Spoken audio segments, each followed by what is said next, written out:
We're no longer convincing people they need to use technology, which is literally what we were often saying to folks. And now it's much more around how to purposefully use technology and make it meaningful to people.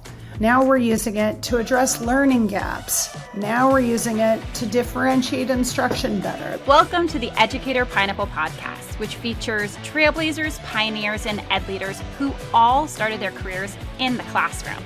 Come hear about topics ranging from digital transformation, data literacy, blended learning, innovation, and honestly, everything in between. So excited to have you join our show.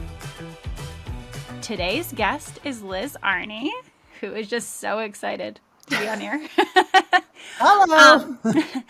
Liz is an education consultant in the areas of innovation, school leadership, adult learning, school design, change management, curriculum, pedagogy, school startup, and educational technology. She also has over 20 years of experience working in schools.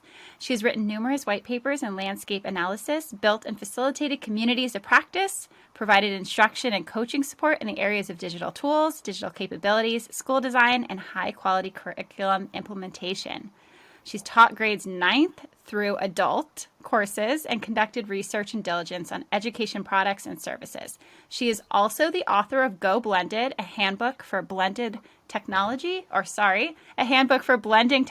in schools, which is one of my favorite books. And she thought I was lying that I recommend it, but she checked the Amazon and saw that it had gone up. So thank you so much for joining me, Liz. Thanks for having me. So do you have anything to add to the bio? I know it's a little uncomfortable listening to the bio, but do you have anything to add to it? No, it's pretty comprehensive. Thank you. As you know, and as I told you, everyone who joins the Educator Pineapple Podcast started their career in the classroom. So what did you teach and where did you teach? So I taught 9th through 12th grade English, and I started my teaching career in Boston Public Schools, and then I taught for a number of years on Bainbridge Island in Washington, and then taught for a number of years at the Taipei American School in Taipei, Taiwan. Awesome. So did you ever expect you'd be doing what you're doing today when you were teaching in the classroom? No. I very much saw myself as a writing teacher and figured I would either always teach writing or I would have a career in writing or in editing or in publishing. And I keep in touch with quite a few of my former students, and they are always, without fail, quick to tell me some anecdote of how they made some grammar mistake and got caught with it, and how I would be so disappointed in them all these years later. And I'm not disappointed in them, but I think they very much saw me as kind of a crazy grammarian, writing rules kind of person. And it I never would have believed I would have been doing this or caught up in technology now. At all. Well, they say caught up in technology, that whole technology thing. Just as like a little history of Liz and I, we go way back to when we both got caught up in the technology in approximately 2012, 2013, when I started doing some courses around blended learning and teacher prep. And she was truly like such a huge role model and helped me with grounding my work so that it was not only something that was tangible, but could be translated into multiple contexts. So I really appreciate that. Also, I'm just a little nervous now, though, because I didn't realize how much you were focused on grammar at that time. And I shared a lot of documents with you. And I was a chemistry teacher, so my grammar and spelling are definitely not. I used to say that I was a very efficient writer, not always very effective. If that doesn't make sense. No. I'm going to cut that. I always said I wrote like lab designs because it was very like cut and dry. I didn't have a lot of flowery talk, and sometimes my grammar is a little medium. So I do not judge other people's grammar. I'm so glad. Thank goodness. Contrary to popular opinion, I do not. Awesome. So one thing that I ask all of the guests that come on is it's Educator Pineapple Podcast because everyone has a crown and everyone's ripening something. So what would you consider your crown? And what do you think you're still working on ripening? And how does that actually influence what you do today and your work going forward? So I think my crown, if I really reflect on it, I tend to get called by folks who have some sort of sticky problem and they don't know who to call, or they don't even know how to frame the problem. And I frequently will tackle these messy problems not knowing how to solve them either, but I really derive great energy from kind of investigating them and figuring them out and trying to find solutions. And some of these problems are like, especially during the pandemic, somebody called me and said, all our employees are working from home and their kids are home. Can you figure out what they can do with their kids in the summertime while they're working? Which was kind of an interesting problem to solve. And sometimes it's much more cut and dry of we're trying to roll out blended learning in our school and it's not working and we don't know why it's not working. Can you come and kind of diagnose the problem or tell us what's getting in the way? So I would say that's probably my crown. And then I think what I'm working on, I'm always trying to think about adult learning theory and trying to use that more in my approaches to adults, and embed that more in how I'm presenting to adults and thinking about engaging adults. And then I am just still, anybody who knows me knows I make terrible PowerPoint slides. And I'm getting better, but I am terrible. I just don't know what to say. Didn't go to business school. That's not my strong suit. I didn't know that. I learned something new today. So wall of words. So how do you think you use, how do some of these inform the work you do, your outlook, and where you focus your time currently? Well, I would say I'm super empathetic to people in schools right now. I think it is incredibly hard to work in schools. People are super stretched thin. Everybody needs a lot of capacity in their charters and districts. And so it's been great for me because it gives me plenty of work, but I am so empathetic about how problem solving just has to look different in this kind of post-pandemic world around what people are just physically capable of doing, what people are mentally capable of doing, and understanding that it's just really, really hard right now. So I think when I approach especially schools, I approach them very much from a listening perspective because lots has changed and have in the past few years. No, I totally agree. There are so many different challenges on every leader and educator's shoulders right now, and trying to even just unpack some of those to figure out ways to support those challenges is a challenge in and of itself. So definitely. I think that's definitely both being empathetic and also giving a lot of grace. I think that's been kind of my mantra is like, you just don't know what people are dealing with, working through, especially in this time in education and as parents, like you mentioned too, just all of that in between. So I have to say, before I build out questions for my guests, I asked them to do a survey. And I just have to share this because it illustrates Liz and I so perfectly. I asked, what do you want to talk about? And it said, I think you've assigned me blended learning. So that's what we're going to talk about. But really, it's about my curiosity, what makes people tick, what do people learn best, what barriers are getting in the way of using technology to meet their needs, and what's out there around supporting your work. And I love that because we've worked together for a long time, and I have asked for, some favors, and she always joked that my superpower was getting her to do those things, which I wasn't sure was like a compliment or not, but I'll take it as a compliment. But I really do appreciate you always being open to jump in and share, because I do think that you have a ton of experience, expertise, and knowledge in this space. And so I guess my big question is next, how did you get into this whole world initially?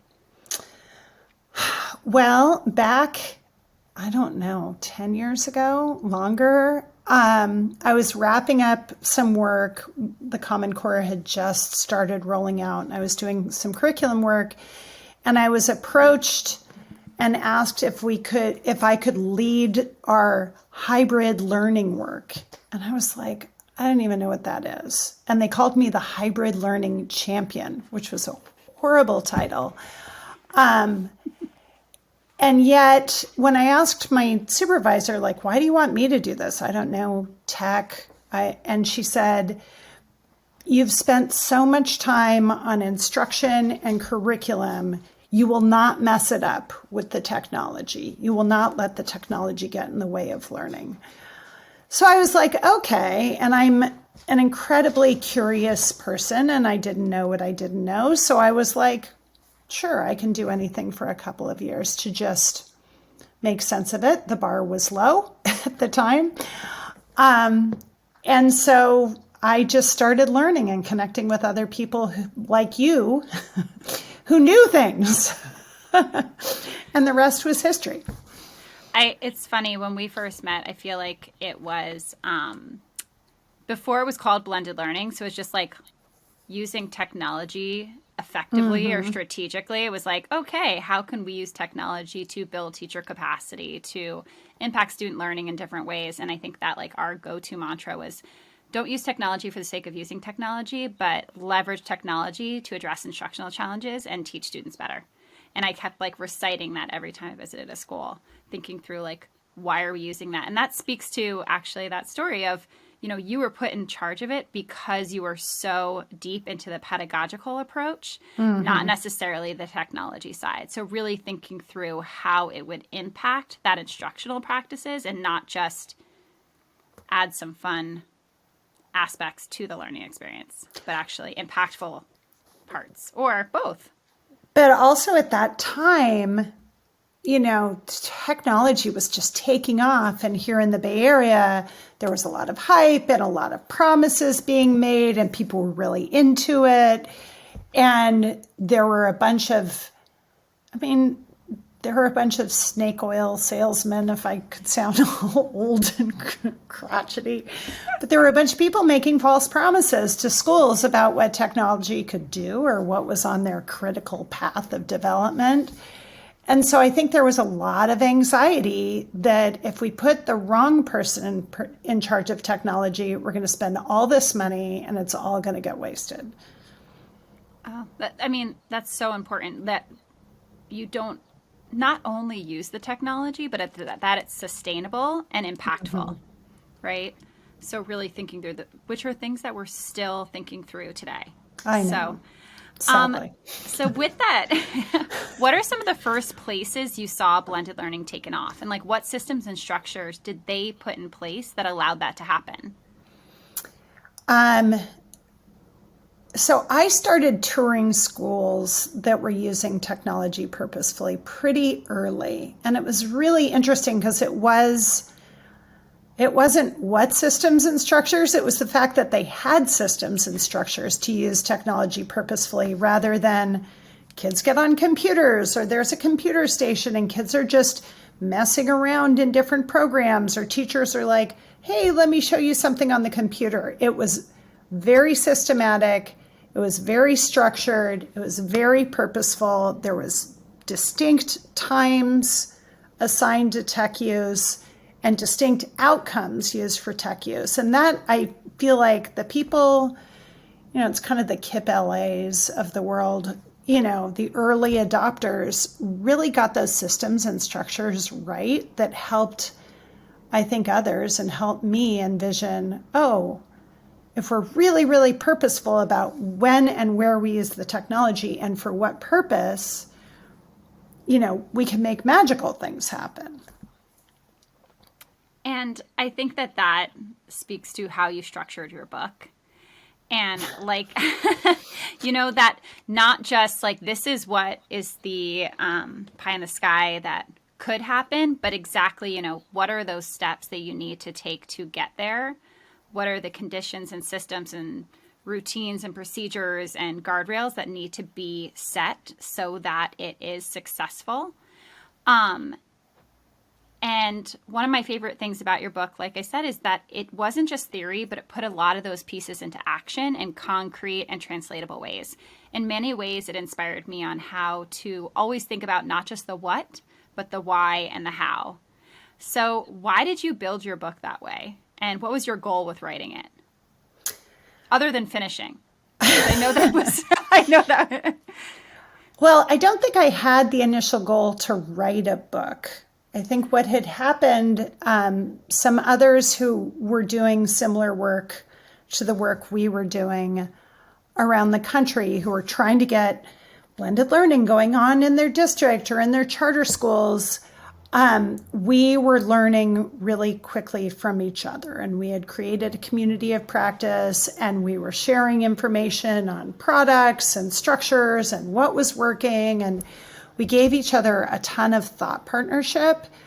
And I started codifying so much of what we learned, because people were starting to reach out to me and saying, can you just talk to me about this? Or can you show me how this looks? Or can you show me a document where you track this kind of data or whatever?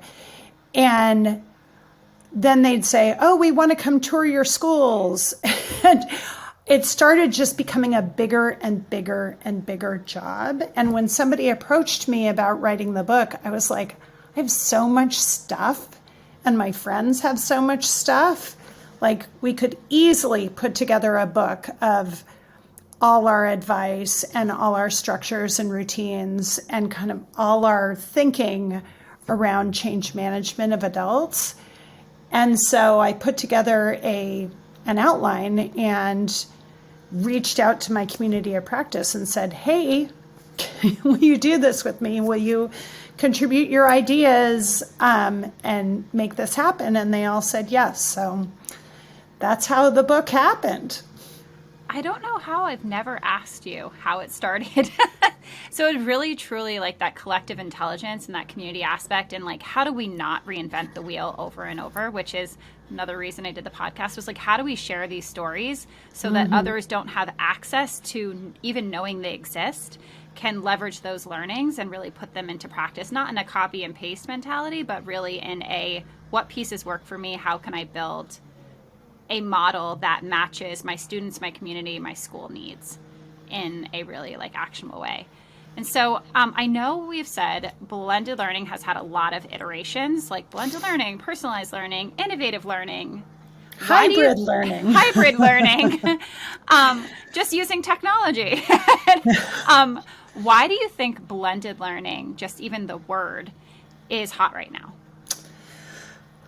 I think a lot of it has to do with the pandemic. I think the pandemic accelerated technology use in all schools. I have a colleague I work with from time to time, who we have worked on projects trying to get adults to use technology. And when the pandemic started, he was like, well, we have pushed adult technology use ahead 20 years. Like, we're no longer convincing people they need to use technology, which is literally what we were often saying to folks. And now it's much more around how to purposefully use technology and make it meaningful to people.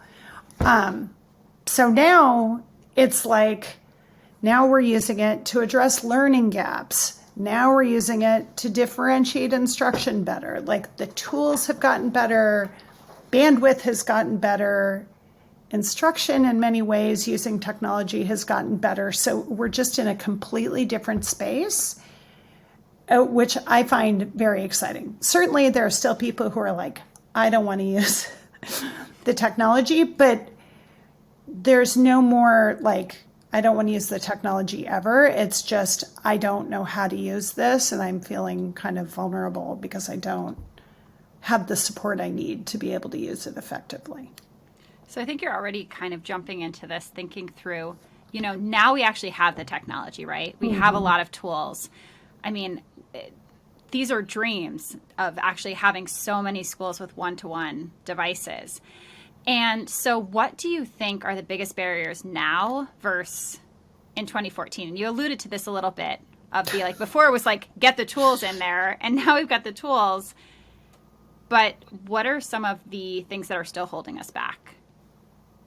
I mean, in 2014, bandwidth was still holding us back. It was like, and tech support and IT department. I mean, there was so much holding us back that is not, for the most part, not holding us back. Like, certainly bandwidth is still a problem in some parts of the country. I think it's two things. One is support, that I think everybody, myself included, needs differentiated support around tech adoption. I'm really good at some things. I'm really terrible at other things. And I just need someone to hold my hand and do it with me once for me to understand how it works, or give me the rationale behind it so it makes sense to me. Whereas other things I can totally figure out on my own, and I don't need to have a tutorial on how Instagram works. Like, I can figure it out. So I would say support is one. And then the other one is really around imagination. And I think this was the same before. Like, I just remember thinking, we'll never do blended learning with kindergartners because I can't imagine a kindergartner carrying a Chromebook across a room without dropping it. And then I went to a district school here and I watched all these kindergartners, like 50 in a lab, and they picked up their Chromebook and they walked to all these different places in the room, and they were sitting on the floor and they were sitting on tables. And I was like, what's going to happen? And it's like, no one dropped a Chromebook. And if they had, it would have been okay. But I think there's a way in which, until we see it sometimes, we just can't imagine what it looks like. And it doesn't take that much imagination, but I totally understand why some teachers are like, yeah, I don't get it. It's like, I need to see what it looks like, and then I'm with you. What I'm hearing, and I mean, I think this is very similar to 2014, but also even more resonant now since we have the tech, is that we just need multiple access points because everyone's at a different point on the spectrum. Mm-hmm. And so what resonates with one school or district is not going to necessarily resonate with another. And so how do we build those bridges and those access points for everyone to kind of start their journey where they're at, mm-hmm. and in a resonant way, a way that they're like, oh, I could try that. And then I think also that speaks to the idea of having the ability to see examples at different points in the spectrum too. Because I think that a lot of times we show some of these shining examples of crazy innovation happening in different districts across the country, and people are like, that's really cool, great for them, congratulations, not my jam, or I can't even imagine getting there, as opposed to mm-hmm. sharing meaningful milestones of going from step A to step B to step C before even getting to step X, Y, and Z, which some of those schools are at, right? So totally. Trying to not only say, what are the access points, that we're all on different points of the spectrum, being transparent about that, and also what are examples at different points of the spectrum. So in an ideal world, I know we both have kiddos. Yours are older than mine, so I learn from you daily. Thank you for being my mom role model. What do you wish all kids could do, given the tech that we actually have in classrooms today? I watched so many kids do amazing things with technology during the pandemic. And let me tell you a story. So my son plays in a youth orchestra, and when the pandemic shut everything down here, they were like, oh, we'll just move online. Well, you can't play in an orchestra online because if you play on Zoom, there's something called latency. And so there's just a bit of a delay, so everybody can't play synchronously. So we were like, what are we going to do? And some adult who was involved in the orchestra was like, oh, I've got this, and had figured out what it was going to take technology-wise and programming wise for every single kid to play synchronously in the orchestra. And it wasn't like, here's a one pager and just configure your laptop like this. Like, it was extensive what had to be done. And he somehow, and it's not like the parents did it. I looked at it and was like, I don't quite even understand how to get into the back end of your MacBook to get to that point. But every kid learned how to configure their laptop to make it happen. And once they had done that, it was really interesting because I watched my son take off and he was like, oh, but if we can do that, then we can do this. And he just kept going of, oh, I can film myself doing 10 different versions of a song and I can sync them all together, where I'm like, what? Like, there's a way in which what I want for all kids is not the same thing, but what I want is I want an adult who can get them over certain technological humps so they can then just teach themselves or seek out the next adult who can teach them what they want to learn. Because I feel like I don't think I could have ever gotten those kids over the hump that adult did. But once he did, the kids did all these amazing things because it like cracked open a whole new kind of world of tech for them. That is incredible. And I think just like speaks to the fact that kids, especially during COVID, have been extremely resilient and have pushed the envelope in so many different ways and have taught us as adults, even adults in educational technology, just how much can happen with, like you said, that little support of giving over those challenges. And so I guess like you said this a bit with like having those supports and those people who can help get over the small humps, which probably seems like a really big hump to some of us. Mm-hmm. But how do we get there on more of a scalable system level?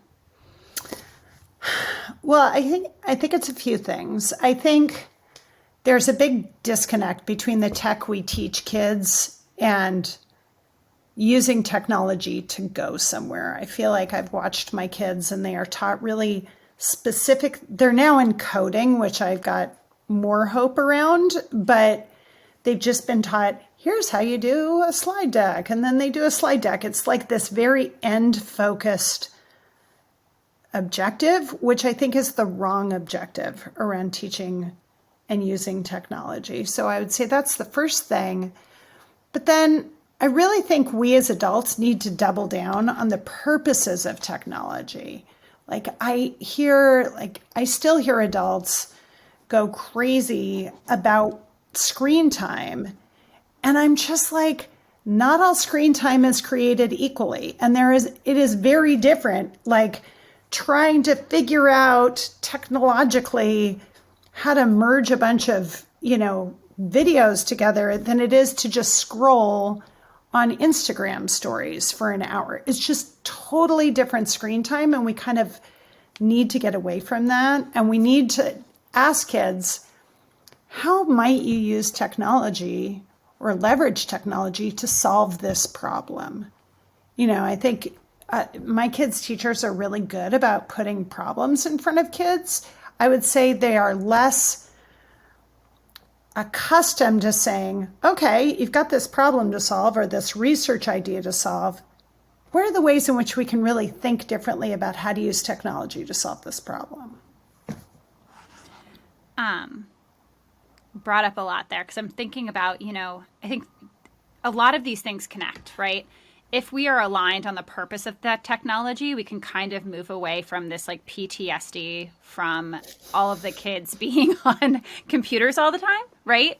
Mm-hmm. Because as parents, even in education, you're like, you see kids being on screens all day and you're like, I don't want them on screens anymore, without actually taking a step back and saying, so what are they doing? Like, what is the goal? What is the objective? What are they learning? really thinking through those different opportunities around inquiry-based learning, around project-based learning, around, peer collaboration and peer support, and that it's not always passive learning. A lot of it is active learning, leveraging the technology to address challenges and solve problems that they couldn't do without that tool. So I think that there's something to be said when thinking about blended learning then and now of how can we be really transparent, build engagement from all stakeholders, especially our community, to understand what is the purpose of why we're using technology in schools and how we are leveraging it to do these things, and also to build teacher capacity, to differentiate, personalize, give multiple opportunities for kids to really go off and learn and exceed even what some of those objectives were. Right. So with that in mind, what have you seen today that just inspires you for the future? So last spring, my local high school had a guitar engineering showcase. And this teacher had created a guitar engineering course, and students designed and built guitars. So at this showcase, which I was walking by, I was not planning to attend, there were all these adults there, and there were all these kids there who are walking adults through kind of the engineering of how a guitar is built and how a guitar is made, and the sound and all of those pieces. And then they stopped the showcase, and these kids who are in a band played their guitars in a band. Like they had a concert. It was 5 songs. They were jamming Green Day. And it just knocked my socks off. And I was like, it was incredibly cool. I just felt like there were so many layers of awesome in it. The teacher designed the course and got the course passed, which is no small feat to do. And kids enrolled in it. And kids really dug into it. And she created this amazing showcase of it. And then these kids took it even further by playing a concert with their guitars. I was so excited about what that could mean to see something like that. It was so exciting. It was very much hands-on for kids. That was how the course was billed. It's much more hands-on engineering for kids who like science less or something. There was some kind of hook for it. And I just was we've got to support teachers to have the headspace to take these kinds of risks and bring these kinds of things to kids. But it's these teachers are so overstressed. I don't know how. She must have been thinking about this course prior to the pandemic. I don't know. But it was incredible. I'm speechless. Because I didn't know this story before. My heart is so happy because I just think of the teacher too. I was a chemistry teacher, and even when they did a really cool lab, your heart just sung because there is that buzz. And I just can't even imagine the buzz in there of the students and how proud they were of what they did, of what they accomplished, of the teacher seeing all of this work go in and what came out. And I think those are the experiences that students take with them for years and years to come. And it says you can do this. When you get faced with a challenge, you can actually build a guitar and play it. That's pretty incredible to have that experience in and of itself from a confidence and a... Oh, yeah. They were so proud of themselves. I mean, everybody was just stunned at how amazing it was. And it was so cool to see these kids, a guitar is a pretty tricky piece of engineering. So that in itself was incredible that the teacher had that area of expertise and could actually pull that off. So I know that our kind of episode conversation was grounded in the whole blended learning then and now. And I think we've hit a lot of these different parts, thinking through what does it look like on a system level? How are we thinking through all of those steps? How are you being strategic in your implementation of technology and having a goal? and aligning on that goal with multiple stakeholders? How do we look at it from a classroom level? How do we engage our students so that they understand not just the what, but the why of why they're using technology to solve problems, to really exceed expectations and learn and grow? And so I think that there's so many different ways to look at this conversation. I think a lot of districts and a lot of families and leaders are trying to grapple through this and saying, like, where am I currently at? And what do I want learning to look like in the future in my school? So with that in mind, is there anything else you want to add? Anything I missed? I'm always a tool skeptic, but I wanted to say I'm cautiously eager about 2 tools, which I never am. Because I think they're interesting, newish approaches to how technology could be used differently. One, and I'm sorry, I don't know the name of this tool, but Matt Pasternak's early reading tool, where he's got a really interesting way to have adults other than teachers teach kids how to read face to face using technology as the support for the adult. It's pretty amazing. It's super interesting. It's all underpinned around the science of reading. So that got me pretty excited that people are starting to imagine something other than just kid in front of screen. And then the other one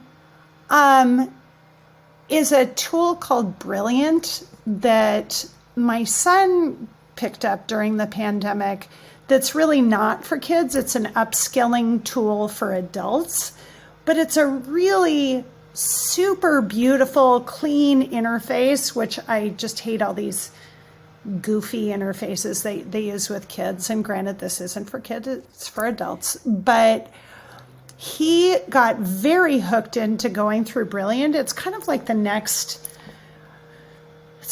a more beautiful Khan Academy of just really thinking about problem solving and how to engage people and how to improve their learning in little tiny bits. So I was really excited about what would more tools like that look like for kids who want to go deep into some sort of passion and keep learning and learning on their own.